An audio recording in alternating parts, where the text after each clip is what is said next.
Hello students, board is about to clean. हम लोग आज का लेक्चर देखने वाले हैं और आज के लेक्चर में सबसे इंपॉर्टेंट चीज है कि पिछले लेक्चर का रिवीजन। अब रिवीजन बोलने के बाद इतना मत कंसिडर करो कि मेरा तो लेक्चर अच्छे से हुआ है, मैंने तो अच्छे से प्रैक्टिस की है तो मुझे रिवीजन की जरूरत नहीं।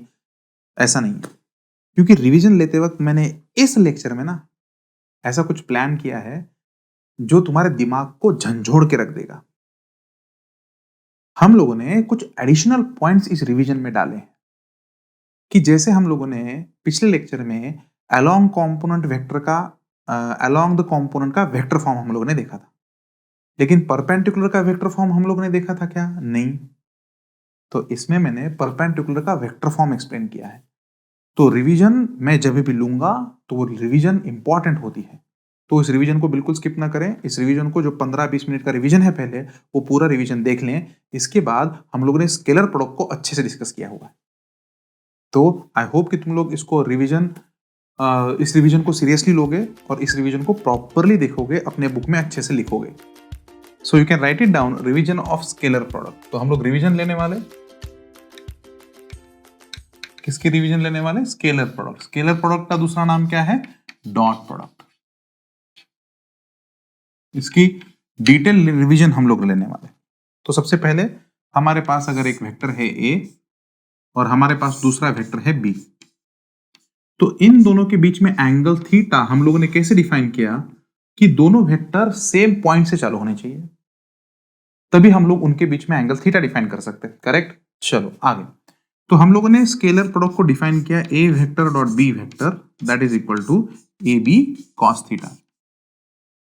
या इसको तुम लोग ऐसे भी बोल सकते हैं कि ए का मैग्नीट्यूड लो, बी का magnitude low and cos of theta low, cos of theta between the angles, तो तुम्हारे पास वो स्केलर प्रोडक्ट की वैल्यू आ जाएगी। ठीक। अच्छा, तो पहला पॉइंट हो गया ये। हम लोगों ने और एक इंपॉर्टेंट पॉइंट देखा था, component. Component of A along B. किसका कंपोनेंट? ए का कंपोनेंट। किसके अलोंग? बी के अलोंग।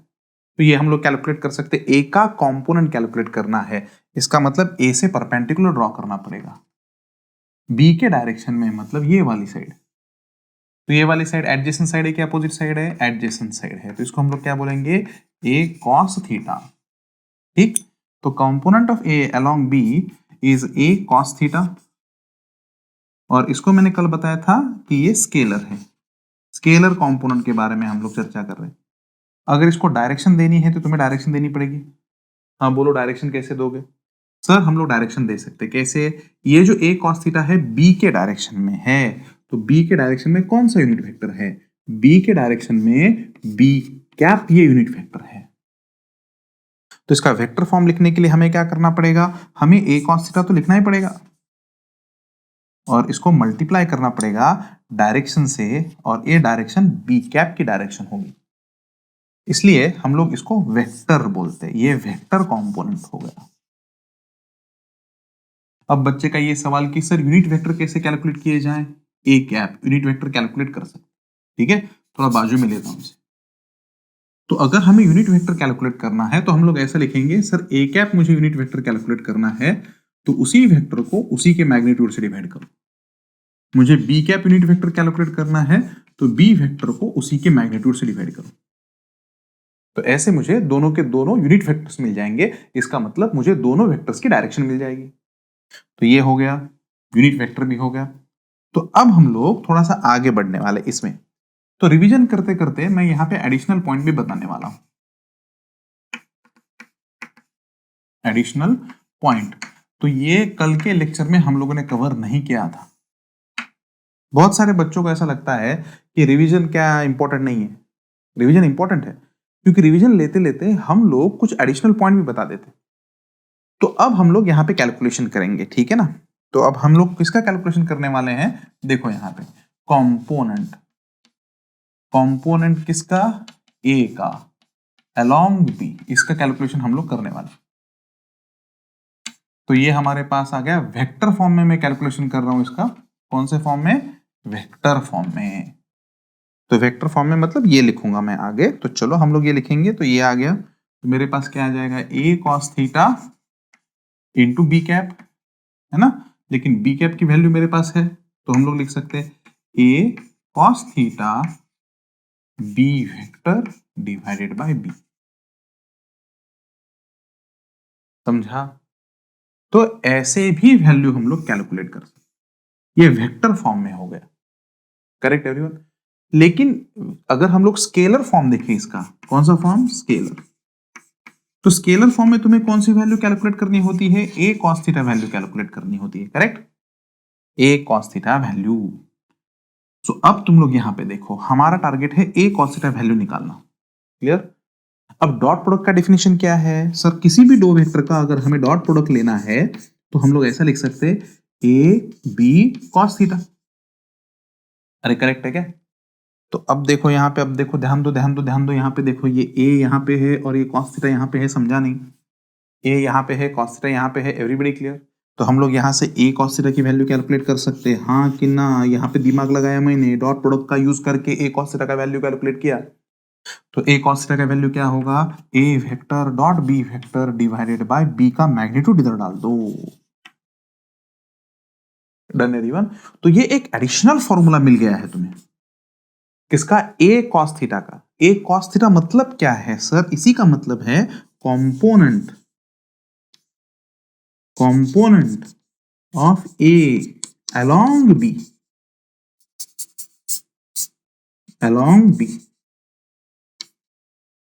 तो component of A along B, इसी का मतलब होता है ए कॉस थीटा। और ए कॉस थीटा वैल्यू अगर कैलकुलेट करनी है, A vector dot B vector को बी के मैग्नीट्यूड से डिवाइड करो।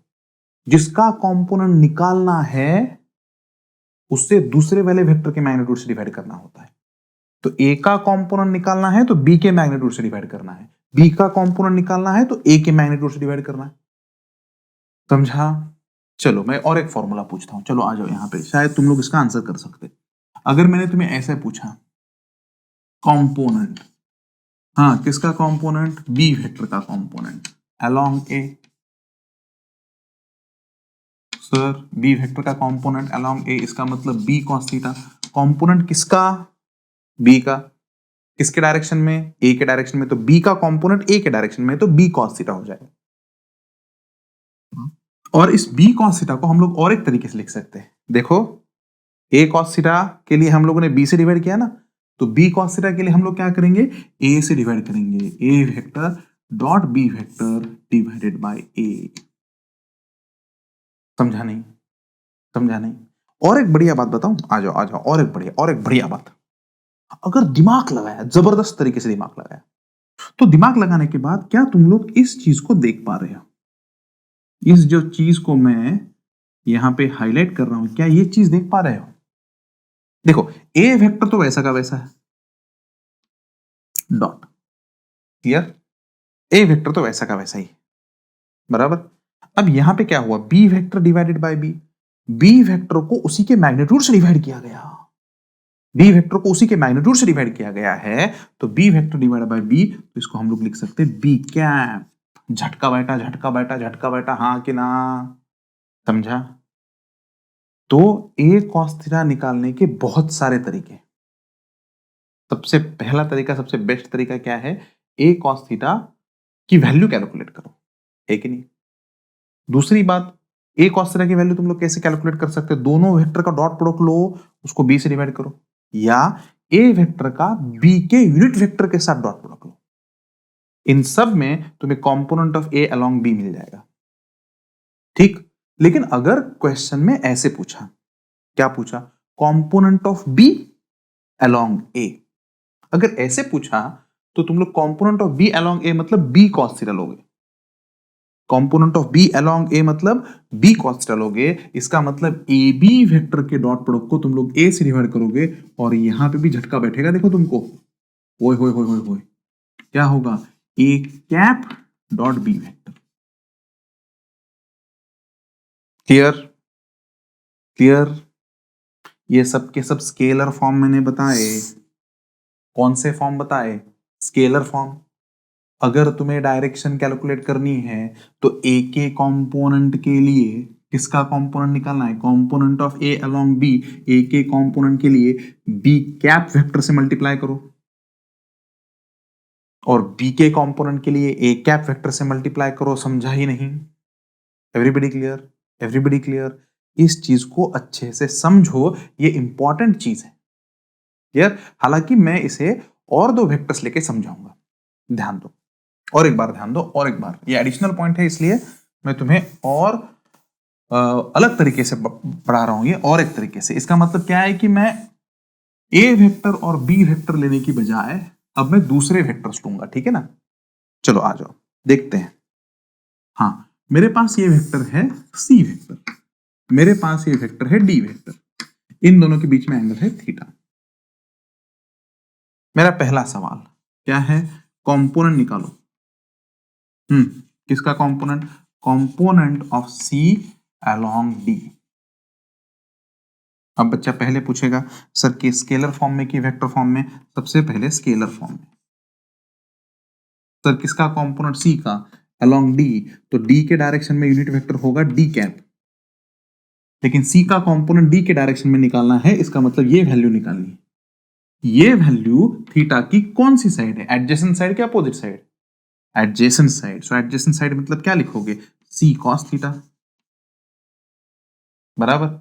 सी कॉस थीटा को और किस तरीके से निकाल सकते हैं? Sir C vector dot D vector को डी के मैग्नीट्यूड से डिवाइड करो, समझा नहीं?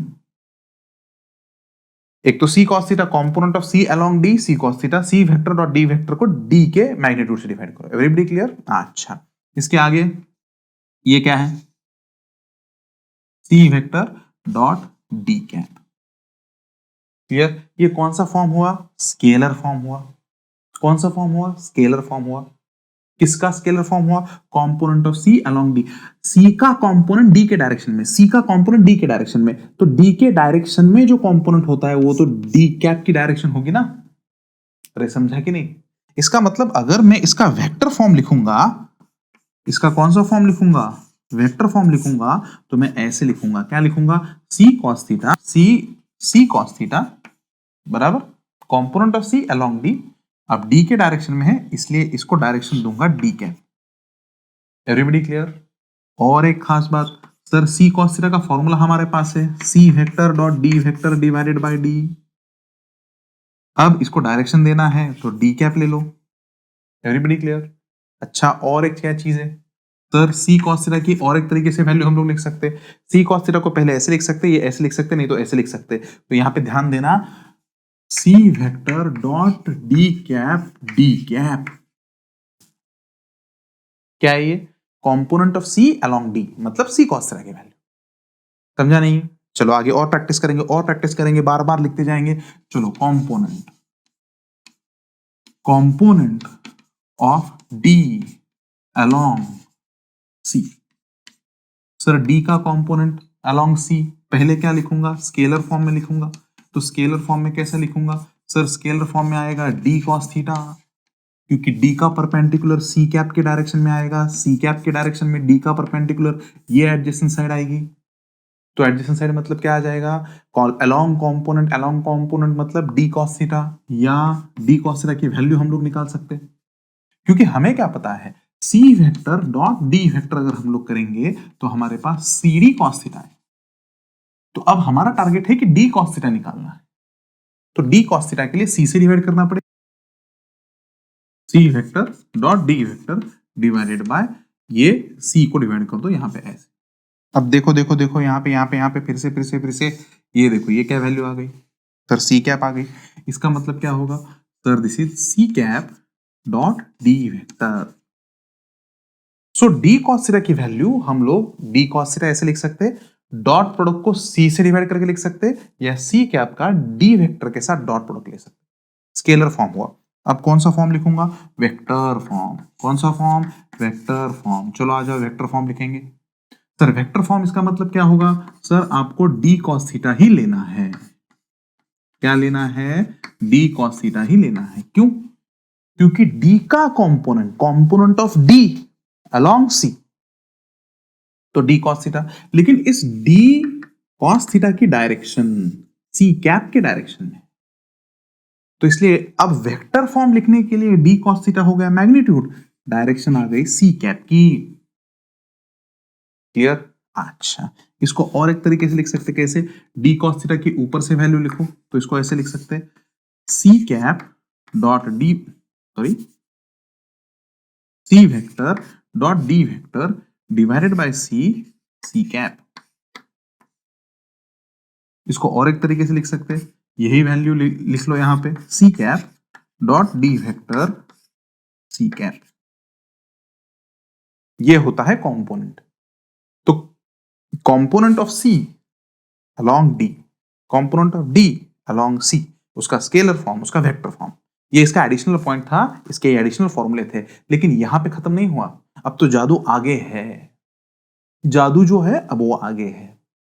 आई थिंक यहां पे क्लियर है। चलो लिख लो इसको, इंपॉर्टेंट पार्ट है, लिख लो इसको, प्रैक्टिस करो, A B C D P Q practice करो, और इतना पूरा प्रैक्टिस करने के बाद ही हम लोग इसमें परफेक्ट हो सकते हैं। क्लियर, ये कंसेप्ट ही क्लियर चाहिए अपना कि किसका कंपोनेंट किसके डायरेक्शन में निकाल रहे हैं। अब जो हम लोग डिस्कस करने वाले हैं वो इंपॉर्टेंट है। तो ये लिखा तुम लोगों ने, स्क्रीन को पॉज करो, पूरा लिख लो। मैं पूरा बोर्ड क्लियर करने वाला हूं, पूरा लिख लो।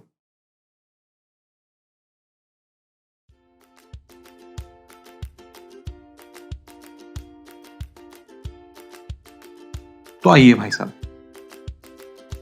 Clear, component of A along B, A cos theta scalar form में, ए कॉस थीटा बी का वेक्टर फॉर्म में, ठीक है। अब और एक खतरनाक चीज मैं तुमको बताने वाला हूं, ध्यान देना। ये जो कंपोनेंट हुआ, ये ए का बी के डायरेक्शन में कंपोनेंट हुआ, ए कॉस थीटा अलोंग कंपोनेंट हुआ। हम लोगों ने इसके बारे में भी देखा था, इसको क्या बोलेंगे, परपेंडिकुलर है ना। तो ये होगा थीटा की सामने वाली साइड, मतलब ए साइन थीटा होगा, बराबर है। तो मेरा पहला सवाल, A sine theta along component है क्या? बोलो, A sine theta along component है क्या? नहीं, because A sine theta is a perpendicular component से, परपेंडिकुलर कंपोनेंट किसको परपेंडिकुलर, बी को perpendicular. So A sine theta is a perpendicular component to B. तो इसलिए इसको हम लोग ऐसे लिखेंगे, देखो ध्यान दो, यहां component of A perpendicular to B. Revision भी ले रहा हूं तो पूरा डिटेल में रिवीजन ले रहा हूं, भूलना नहीं चाहिए, परफेक्ट होना चाहिए। कितना, component of A perpendicular to B, तो क्या होगा, A sine theta perpendicular component. कल जब मैंने तुमको बोला था, तो मैंने तुमको ऐसा बोला था कि ये सिर्फ स्केलर फॉर्म में मैं बता रहा हूं। आज मैं तुम्हें इसका वेक्टर फॉर्म भी बताऊंगा।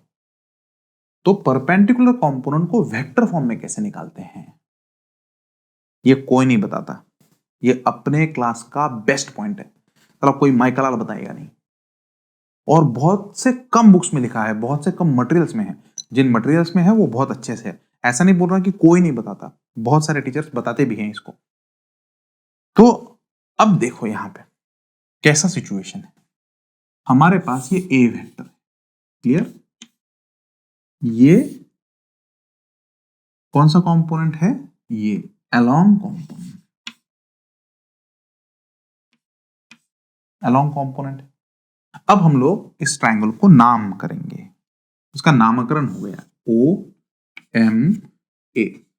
इसी ट्रायंगल को मैं उधर निकाल रहा हूं, तो ये आ गया ओ एम ए, और यहां पे हम लोगों ने इसे परपेंडिकुलर ड्रॉ किया है ऐसे, ठीक है ना, ये ऐसा कंपोनेंट है परपेंडिकुलर। तो this yellow component is a perpendicular component, ठीक है ना। अब इस ट्रायंगल को देखो sir, triangle O A M, देखा ट्रायंगल को, तो इसमें हम लोग triangle law of vector addition apply करने वाले हैं। कौन सा लॉ, triangle law of vector addition, ध्यान देना, कौन सा लॉ, triangle law of vector addition, ठीक है। चलो आ जाओ, triangle of vector addition apply करने के लिए क्या होगा सर, सीक्वेंस में वेक्टर लो, कैसा sequence, tail head tail head. तो इसका मतलब मैं क्या लिख सकता हूं, O M vector plus O A vector, sorry O M vector plus M A vector, ठीक है, O M vector plus M A vector equal to O A vector. Clear? इसमें ओ एम कौन सा कंपोनेंट है sir? ये component along component है। इसमें ये कंपोनेंट कौन सा है सर? ये परपेंडिकुलर कंपोनेंट है।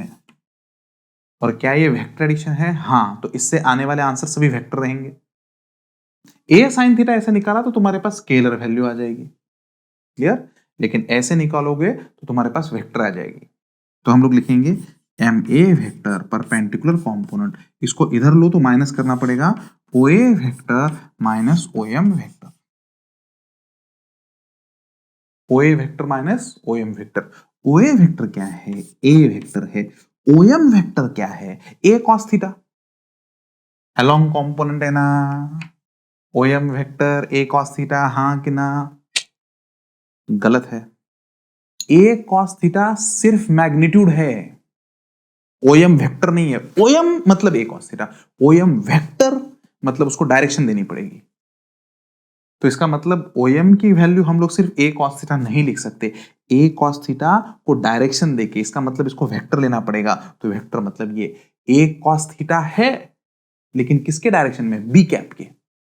तो इसका मतलब वैल्यू अगर हम लोग लिखेंगे तो यहां पे सब्स्टिट्यूशन इंपॉर्टेंट है, A cos theta B cap आ गया। एम ए क्या है sir? M A is the line perpendicular to this B vector, है ना? हमारा ये बी वेक्टर है ना ये, तो इस बी वेक्टर को लाइन परपेंडिकुलर है। तो किसका कंपोनेंट है M A sir? M A जो है ए का कंपोनेंट है, क्योंकि ये एंगल थीटा है ना। तो M A is the component of A along B. क्या? नहीं, अलोंग बी मतलब ये हो गया सर परपेंडिकुलर टू बी। तो component of A perpendicular to B का स्केलर फॉर्मूला ये है, A sine theta. Vector formula ये है। तो इस तरह से वेक्टर कैलकुलेट करते हैं। तो क्या होगा? कंपोनेंट, फिजिक्स ऐसा थोड़ी है सिर्फ वेक्टर चालू है। आधे से ज्यादा लोग तो वो कॉस थीटा बता के छोड़ देते। नहीं बेटा, इसमें क्वेश्चंस आए हुए हैं। अच्छी लेवल का मतलब क्या है? डेप्थ में स्टडी, ठीक है ना? चला जा। कंपोनेंट किसका? ए का, component of A perpendicular to B. और अब मैं जो बताने जा रहा हूं इसका वेक्टर फॉर्म बता रहा हूं। तो इट्स वेक्टर फॉर्म। चलो आ जाओ। तो परपेंडिकुलर का वेक्टर फॉर्म, स्केलर फॉर्म है A sine theta, vector form है ये। तो क्या लिखेंगे? A vector minus A cos theta B cap. Done. So A vector में से उसका अलोंग कंपोनेंट माइनस करो वेक्टर फॉर्म में, ए वेक्टर में से उसका अलोंग कंपोनेंट माइनस करो। क्लियर? क्लियर? अच्छा, इसका और एक बढ़िया चीज बताता हूं। इसका स्केलर फॉर्म भी अच्छे से हम लोग स्टडी कर सकते। स्केलर फॉर्म कैसे स्टडी कर सकते हैं? आ जाओ। अब ये लेवल को बढ़ा के, उतना सही थोड़ा ही सीखना है। आ जाओ ना, तुमको बताता हूं भारी। ए साइन थीटा परपेंडिकुलर कंपोनेंट का स्केलर फॉर्म बता रहा हूं ना, तो इसके साथ भी मजा करेंगे हम लोग। देखो ए, तो इसको मैंने ऐसे बताया था, स्क्वायर रूट ऑफ, हाँ क्या बताया था? 1 माइनस कॉस स्क्वायर थीटा बताया था ना, याद तो है? 1 माइनस कॉस स्क्वायर थीटा।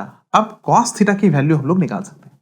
कितनी सर? यहां से देखो, what is the value of cos theta equal to A vector dot B vector divided by A B. जान ही निकल गई। डिटेल स्टडी है ये, ऐसा वैसा स्टडी नहीं है। चलो आ जाओ। तो वैल्यू रखो, वैल्यू रखो यहाँ पे। तो ये ए आ जाएगा स्क्वायर रूट, हाँ कितना? 1 माइनस ब्रैकेट में A vector dot B vector divided by A B. इसका स्क्वायर करना है भाई साहब, इसका क्या करना है? स्क्वायर करना है। Everybody clear? Everybody clear? अब क्या मैं इस ए को अंदर लेके जा सकता हूं स्क्वायर रूट के अंदर? हाँ। इस ए को अगर हम लोग स्क्वायर रूट के अंदर लेके जाएंगे तो वो होगा ए स्क्वायर।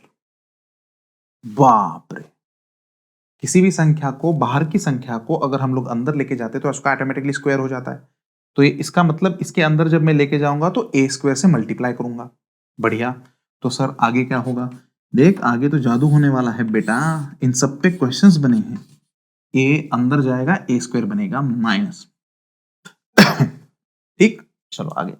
अब ये ए अंदर जाएगा, यहाँ पे ए स्क्वायर हुआ, अब अंदर आ गया तो ये ए स्क्वायर से मल्टीप्लाई किया, यहाँ पे तो ब्रैकेट का स्क्वायर है, तो ये ब्रैकेट का स्क्वायर, इसका मतलब ये ए स्क्वायर, और यहां से आया हुआ A square, A square A square will get cancel, तो अपने पास बचेगा A vector dot B vector divided by B, इसका स्क्वायर। समझा नहीं, समझा नहीं, समझा नहीं। ए स्क्वायर से मल्टीप्लाई कर रहा हूं ना, यहां पे पहले से ही ए स्क्वायर है, इधर से ए स्क्वायर आया, A square will get cancel हुआ, तो यहाँ पे A vector dot B vector divided by B का होल स्क्वायर, यहाँ पे A square. So A sine theta का मतलब ये है। तो स्केलर फॉर्म में भी अच्छे कैलकुलेशन है, वेक्टर फॉर्म में भी अच्छे कैलकुलेशन है, इसका मतलब परपेंडिकुलर कंपोनेंट अच्छा कैलकुलेशन है, दिमाग वाला लड़का ही इसे कैलकुलेट करेगा। Everybody clear? सबको समझा? अच्छे से नोट डाउन करो, प्रॉपरली नोट डाउन करो, इसको रिवीजन बोलते हैं। विथ प्रॉब्लम कॉन्सेप्ट हम लोग इंट्रोड्यूस करके रिवीजन ले रहे हैं उसका। Everybody clear? बिल्कुल रिवीजन को स्किप ना करें, राइट इट डाउन।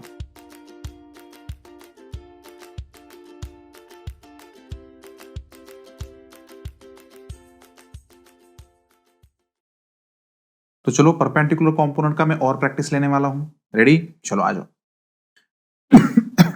बेसिक सी चीजें, ए वेक्टर भाई साहब, बी वेक्टर भाई साहब, थीटा भाई साहब, A vector dot B vector equal to A B cos theta भाई साहब। बात खत्म, बराबर? चलो आ जाओ आगे बढ़ते। अब हमें क्या कैलकुलेट करना है? कंपोनेंट। मैं प्रैक्टिस कर रहा हूं ना, तो तुम भी प्रैक्टिस करना है। कंपोनेंट किसका? बी का, अलोंग ए, है ना? तो कितना आएगा सर? बी का component along A B cos theta, B से परपेंडिकुलर ड्रॉ करो, है ना? तो चलो बी से परपेंडिकुलर ड्रॉ किया, ये वाला कंपोनेंट, तो बी का कंपोनेंट तो बी कॉस थीटा ए। क्लियर? और किसके डायरेक्शन में है? ए कैप के डायरेक्शन में। तो ये कौन सा फॉर्म हो गया? स्केलर। इसको हम लोग क्या बोलेंगे? स्केलर। बी कॉस थीटा की डायरेक्शन ए कैप के डायरेक्शन में है, तो इसका वेक्टर फॉर्म भी हम लोग लिख सकते हैं, B cos theta into A cap. भाई साहब वेक्टर फॉर्म में आ गया। स्पीड बढ़ गई मास्टर के, हाँ कि ना? Everybody clear? वेक्टर फॉर्म में आ गया। क्लियर? चलो अब क्या निकालना है? कंपोनेंट किसका? Component of B perpendicular to A, B sine theta. Perpendicular component के बारे में मास्टर बात कर रहा है, तो बी की सामने वाली side B sine theta. Correct? अब इसका तो स्केलर फॉर्म ही निकाला सर आपने। ये कौन सा फॉर्म है? ये स्केलर फॉर्म है। स्केलर फॉर्म को अलग से भी लिख सकते हैं। कैसे लिख सकते हैं? बी साइन थीटा को हम लोग लिख सकते हैं 1 minus cos square theta B square root. Cos theta की वैल्यू निकाल सकते हैं 1 माइनस कॉस थीटा की वैल्यू, देख देख देख यहाँ पे, हाँ कितनी? A vector dot B vector divided by A B. बार बार बताने की जरूरत है, उंगलियां दुखनी चाहिए, इतनी बार प्रैक्टिस करने की जरूरत है। तुमको पता नहीं हम लोग कितना प्रैक्टिस करवा के लेते। घर पे बैठ के एकदम आराम से तुम लोग देख रहे हो, लकी हो तुम लोग। सामने अगर देखे तो चीर फाड़ देता तुम लोगों को। प्रैक्टिस करना ही है इसका। बी को अंदर डाल दो, बी को अंदर डाल दो तो बी का स्क्वायर हो जाएगा, तो ये अंदर जाने के बाद होगा बी स्क्वायर। अंदर यहाँ पे भी बी स्क्वायर है तो कैंसिल होगा, A vector dot B vector divided by A का ब्रैकेट स्क्वायर। स्केलर फॉर्म को लिखने का ये एक तरीका अभी मैंने बताया, और ये रिवीजन तुम्हें मेरे साथ में कंप्लीट करनी है। चलो आ जाओ। अब क्या लिखूंगा? Vector form. चलो इसका कौन सा फॉर्म लिखना है हमें? वेक्टर फॉर्म लिखना है। तो वेक्टर फॉर्म के लिए ट्राइंगल को देखना पड़ेगा, है ना? तो इस पॉइंट को बी मानो, इस पॉइंट को ओ मानो, इसको एम मानो। आगे से हर बार ट्राइंगल मत बनाना, डायरेक्ट फॉर्मूला याद रखना, ठीक है? तो चलो ओ से एम, एम से बी, तो हमारा टारगेट क्या होगा? एम बी कैलकुलेट करना। तो ट्राइंगल लॉ अप्लाई करो। तो ट्राइंगल है सर मेरे पास ओ एम बी, तो ओ एम बी में मैं कैसे अप्लाई कर सकता हूं, O M vector plus M B vector, हाँ, इक्वल टू, हाँ बोल, O B vector. M B मेरा टारगेट है, एम बी वेक्टर मुझे चाहिए because it is the perpendicular component. Perpendicular component मुझे निकालना है O B vector minus O M vector. O B vector मतलब B vector, O B vector B vector, इसका vector form मुझे लिखना है B cos theta into A cap. क्या मिला ये, क्या मिला ये, कंपोनेंट, किसका कंपोनेंट, बी का, perpendicular to A, vector form में। समझा, समझा, प्रैक्टिस कर, तोड़ के प्रैक्टिस कर। क्लियर, लिख डाल, पूरा का पूरा लिख डाल, अच्छे से लिख डाल, 2-4 बार और प्रैक्टिस कर, क्योंकि इतना प्रैक्टिस किए बिना प्रॉब्लम सॉल्व नहीं होंगे। प्रॉब्लम्स की तो जबरदस्त प्रैक्टिस लेता हूं मैं, तुम्हें भी पता है। ये कंप्लीट करो, इस पे हर एक पे प्रॉब्लम लूंगा मैं। क्लियर, चलो राइट इट डाउन।